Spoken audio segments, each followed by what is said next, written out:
আসসালামু আলাইকুম, সবাই কেমন আছেন? আশা করি সবাই ভালো আছেন। আমি আল্লাহর রহমতে আলহামদুলিল্লাহ ভালোই আছি। তো আজকে আবার একটা ভিডিও নিয়ে চলে আসলাম। তো আসলে আজকের ভিডিওটা হচ্ছে, গতদিন আমরা আবারও আমাদের অলি ভাইয়ের কাছে, রংপুর বাসা ভাইয়ার, ওনার কাছে 12টা কবুতর সেল দিয়েছি। তো আসলে সেই ভিডিওটা আমরা করিনি ইচ্ছাকৃতভাবে। আসলে কবুতর বিক্রির সময় বা বিক্রির ভিডিও বা পাঠানো, এটা একটা খুবই খারাপ। এই জন্য আমার কাছে মনে হলো খারাপ, এই জন্য আমি আসলে ভিডিওটার পরের ভিডিওটা করিনি। আসলে তাছাড়া আবার দুর্ঘটনা ঘটে কিছু কবুতর মারা গেল। তো মোটামুটি যে বিষয়টা ঘটেছে সেটা হচ্ছে গিয়ে আপনার, আমাদের সাপে কাটার আগে কবুতর কতগুলো ছিল আমরা নিজেরাও কখনোই গোনা হয়নি। আসলে কবুতর গোলান কত ছিল। তারপরে যখন সেদিনকে 12টা কবুতর পাঠাই দিলাম, তো সেদিনকে আমি টোটালি হিসাব করে দেখছিলাম যে কতগুলো কবুতর হয় আমাদের।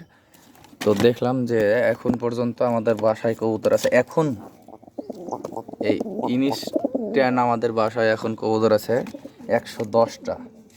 তার ভিতরে 108টা আমাদের বলা চলে, আর 2টা ধরা। তো এই 2টা ধরাই আপনাদের কাছকে দেখাবো। তো আজকে একটা সকালেই ধরেছি, এটা দেখাই। আর আরেকটা আগে ধরা হয়েছিল। তো এই যে এটা ধরেছি চাকচিটে, আজকে ধরলাম এটা। পায়ে মোজা আছে, 7 পরের বাচ্চা। এই যে পাখাগুলো তো সকালবেলা এসে আমাদের এখানে এমনিতেই আমাদের বাসাটা ওর বাসা মনে করে ও বসে থেকে গেছে। তো পরে ধরলাম কতটা নর হবে। রেখে দাও, সাইড দিলে দাও। এই যে দেখেন কি সুন্দর লাগছে। এই না, এটা জংলা। বের করো। হ্যাঁ,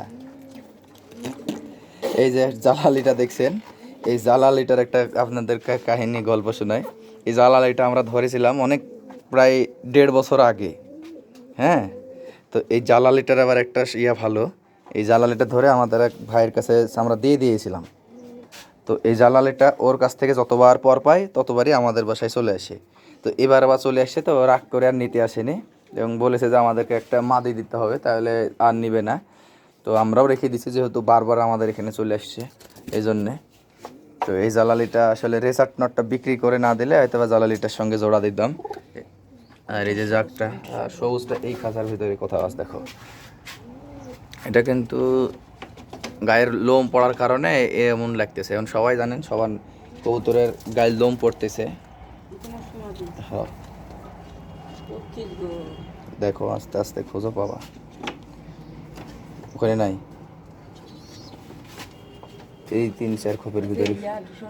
না, সবুজ নর, ওদিকে নাই, এইখান থেকে এগিয়ে দেখো।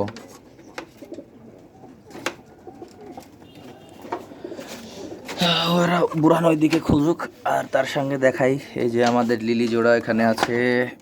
এখানে সবুজ দোবাস কালকে রাত্রে মাগরিবের আজানেরও পরে বসলো নটটা আসেই না ক্যামেরাতে। এই যে সবুজ দোবাস যে নটটা দেখছেন, এই নটটা কালকে রাত্রে অনেক রাত্রে বসেছে। এই তো পেয়ে গেছি সবুজ নটটাকে। সবুজ নটটা ইহানে আছে, বের করো।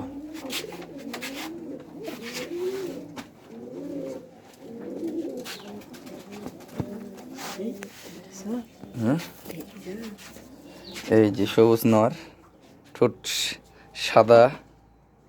এইদিকে নিয়ে আসে তো, ছেড়ো না। এই যে এদিক থেকে দেখুন, ঠোঁটটা সাদা, চোখটা মতি। লাল সবুজ ছিল, আস্তে আস্তে এটা কেটে সাদা সবুজ হচ্ছে।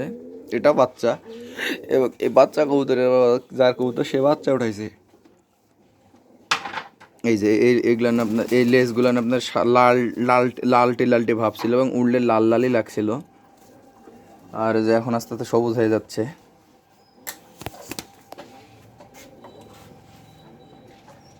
তো এই যে চলে গেল। তো তো মোটামুটি এই দুইটা ধরেছি। তাছাড়া আপনাদেরকে বলেছিলাম যে আমাদের বাসার একটা সাদা কবুতরের ভিডিও করব। তো আজকের ভিডিওটা এই পর্যন্ত থাক, আর সাদা ভিডিওটা পরে করব ইনশাল্লাহ। নেক্সট 2-4 দিন পরে পেয়ে যাবেন আল্লাহর রহমতে। আর আমাদের জন্য সবাই দোয়া করবেন যাতে আমাদের কবুতর আপনাদেরকে আরও ভালো ভালো ভিডিও দিতে পারি। আর আমাদের পেজে প্রায় 1200-র কাছাকাছি ফলোয়ার হয়ে আসছে, সরি 1100-র কাছাকাছি ফলোয়ার হয়ে আসছে। তো আপনারা সবাই পেজটি ফলো করে দেবেন। ভালো থাকবেন, সুস্থ থাকবেন, আল্লাহ হাফেজ, আসসালামু আলাইকুম।